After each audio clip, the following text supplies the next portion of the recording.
വിഴിഞ്ഞം തുറമുഖം പ്രധാനമന്ത്രി ഇന്ന് രാജ്യത്തിന് സമർപ്പിക്കും. രാവിലെ 10:15 വിഴിഞ്ഞത്തെത്തുന്ന പ്രധാനമന്ത്രി തുറമുഖം നടന്നുകാണും. 10,000-കണക്കിന് പേർ കമ്മീഷനിങ്ങിന് സാക്ഷിയാകാനെത്തും. രാവിലെ 9:30 വരെ പൊതുജനങ്ങൾക്ക് പ്രവേശനം ഉണ്ടാകും. ഞങ്ങളുടെ പ്രതിനിധികൾ ചേരുകയാണ്. നമുക്കാദ്യം പ്രജിത്തിലേക്ക് പോകാം. പ്രജിത്ത്, എന്തായാലും വികസന തിരയിളക്കമാണ് ഇനി വിഴിഞ്ഞത്തുണ്ടാകുക. പ്രധാനമന്ത്രി രാജ്യത്തിന് സമർപ്പിക്കുന്നതോടുകൂടി ഭാരതത്തിൻ്റെ കവാടമായി വിഴിഞ്ഞം മാറുമ്പോൾ എത്രത്തോളം ആവേശത്തിലാണ് സംസ്ഥാനം, അവിടുത്തെ പ്രദേശവാസികൾ, ഒപ്പം വികസനത്തിൻ്റെ കുതിപ്പ് ഇനി നമുക്ക് എങ്ങനെ കണക്കാക്കാം? അതിൻ്റെ ഒരു വലിപ്പം എന്ന് പറയുന്നത് നമുക്ക് പിന്നിൽ കാണുന്ന ഈ കാഴ്ച തന്നെയാണ്. അതായത് ലോകത്തിലെ ഏറ്റവും പ്രധാനപ്പെട്ട, ലോകത്തിലെ ഏറ്റവും വലിയ ചരക്ക് കപ്പലുകളിലൊന്ന് ഇപ്പോൾ വിഴിഞ്ഞം തുറമുഖത്ത് നങ്കൂരമിട്ട് കിടക്കുന്നുണ്ട്.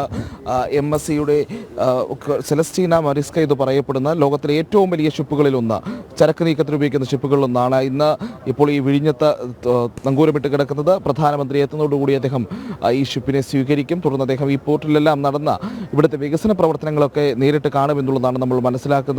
ഏതായാലും വലിയ രീതിയിലുള്ള സുരക്ഷാ ക്രമീകരണങ്ങൾ ഇതിൻ്റെ ഭാഗമായി ഒരുക്കിയിട്ടുണ്ട്. കടലിൽ നേവിയുടെയും അതോടൊപ്പം തന്നെ കോസ്റ്റ് ഗാർഡിൻ്റെയും കപ്പലുകൾ തുടർച്ചയായി പട്രോളിംഗ് നടത്തുന്നുണ്ട്. കോസ്റ്റ് ഗാർഡിൻ്റെ വിവിധ പട്രോളിംഗ് ബോട്ടുകളും ഈ പരിശോധനയിലും നിരീക്ഷണങ്ങളിലും ഒക്കെ പങ്കെടുക്കുന്നുണ്ട്. അതോടൊപ്പം പോലീസിൻ്റെയും വിവിധ ബോട്ടുകൾ ഈ തീരത്ത് നിരീക്ഷണം നടത്തിക്കൊണ്ടിരിക്കുന്നു. ഈ സൂചിപ്പിച്ചതുപോലെയുള്ളൊരു വികസന കുതിപ്പിലേക്ക് കേരളം കടക്കുമ്പോൾ, വിഴിഞ്ഞം കടക്കുമ്പോൾ അതിൽ കേന്ദ്ര സർക്കാർ വഹിച്ച പങ്ക്, അല്ലെങ്കിൽ കേന്ദ്ര സർക്കാരിൻ്റെ 2047 ലക്ഷ്യമിട്ടുള്ള മാരിടൈം വിഷൻ എന്ന് പറയുന്ന ആ കാഴ്ചപ്പാടോട് കൂടിയുള്ള പ്രവർത്തന പദ്ധതികൾ തന്നെയാണ് ഇപ്പോൾ ഈ വിഴിഞ്ഞം തുറമുഖത്തിൻ്റെ ഇത്ര വലിയ ഒരു പെട്ടെന്നുള്ള നവീകരണം, അല്ലെങ്കിൽ പെട്ടെന്നുള്ള ഈ പ്രവർത്തനങ്ങളുടെ ഒരു പൂർത്തീകരണത്തിലേക്ക് കാര്യങ്ങൾ പോകുന്നതും ഇപ്പോൾ ഈ കമ്മീഷനിങ് എത്തി നിൽക്കുന്നതും. ഈ മിഷൻ 2047 മാരിടൈം കാഴ്ചപ്പാട് എന്നുള്ള, അല്ലെങ്കിൽ മാരിടൈം വിഷൻ എന്നുള്ള പറയുന്ന ആ മുന്നോക്കങ്ങളുമായി കേന്ദ്ര സർക്കാർ മുന്നോട്ട് പോവുകയാണ്. ഏതാണ്ട് രാജ്യത്തെ മെഗാ പോർട്ട് ഡെവലപ്മെൻറ്റ് എന്ന രീതിയിലേക്ക് കാര്യങ്ങൾ കൊണ്ടെത്തിച്ച് രാജ്യത്തെ പ്രധാനപ്പെട്ട തുറമുഖങ്ങളുടെ എല്ലാ നവീകരണങ്ങൾ, പുതിയ തുറമുഖങ്ങളുടെ നിർമ്മാണം എന്നിവയെല്ലാം ലക്ഷ്യമിട്ടുകൊണ്ടുള്ള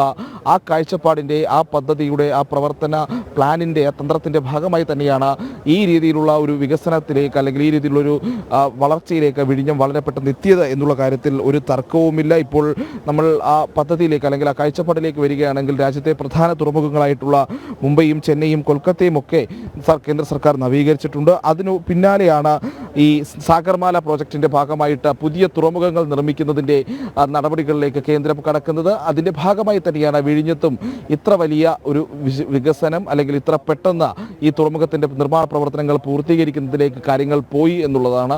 പലവിധമായ പ്രതിസന്ധികൾ നേരിട്ടു, പ്രതിരോധങ്ങളുണ്ടായി. അതിനെയൊക്കെ മറികടന്നുകൊണ്ട് കേന്ദ്ര സർക്കാരിൻ്റെ ഇച്ഛാശക്തിയുടെ ഭാഗമായി ഈ തുറമുഖത്തിൻ്റെ നിർമ്മാണം ഇപ്പോൾ പൂർത്തീകരിച്ച്, അല്ലെങ്കിൽ അതിൻ്റെ ആദ്യഘട്ടത്തിൻ്റെ നിർമ്മാണം ഒരു പൂർത്തീകരണ ഘട്ടത്തിലേക്ക് എത്തിച്ചേരുന്നു. അതിൻ്റെ കമ്മീഷനിങ് നടപടികളിലേക്ക് കാര്യങ്ങൾ പോകുമ്പോൾ എടുത്തു പറയേണ്ടത് ഏതാണ്ട് 1.44 ബില്യൺ വരുന്ന നിക്ഷേപമായി ഇപ്പോൾ ഉള്ളതിൻ്റെ 3 ഇരട്ടിയെങ്കിലും ശേഷിയുടെ ഈ ചരക്ക് നീക്കം കൈകാര്യം ചെയ്യാൻ കഴിയുന്ന രീതിയിലേക്ക് ഈ തുറമുഖം മാറുമെന്നുള്ളതാണ് വരും ദിവസങ്ങളിൽ നമ്മൾ കാത്തിരിക്കുന്നത്.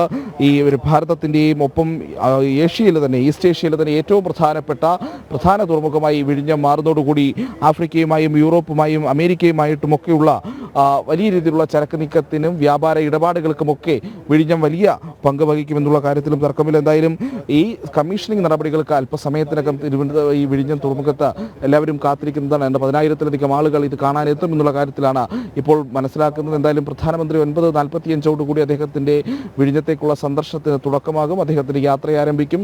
അതിനുശേഷം കമ്മീഷനിങ് നടപടികൾ ഇവിടെ പുരോഗമിക്കും. ഈ സുരക്ഷാ ക്രമീകരണങ്ങളൊക്കെ പൂർത്തിയായിരിക്കുന്നു. ഈ പറയുന്ന MSC സെലസ്റ്റീന മരിസ്ക അത് വിഴിഞ്ഞം തീരത്ത് നങ്കൂരമിട്ട് കിടക്കുന്നു. കൂടുതൽ ആളുകൾ ഇപ്പോൾ വിഴിഞ്ഞത്തിൻ്റെ ഈ പറയുന്ന ഉദ്ഘാടനം നടക്കുന്ന, അല്ലെങ്കിൽ കമ്മീഷനിങ് നടക്കുന്ന ആ വേദിയിലേക്ക് എത്തുകയും ചെയ്യുന്നു. രോഹിണി, ശരി, പ്രജിത്ത് തുടരുക. പ്രജിത്തിലേക്ക് എത്താം.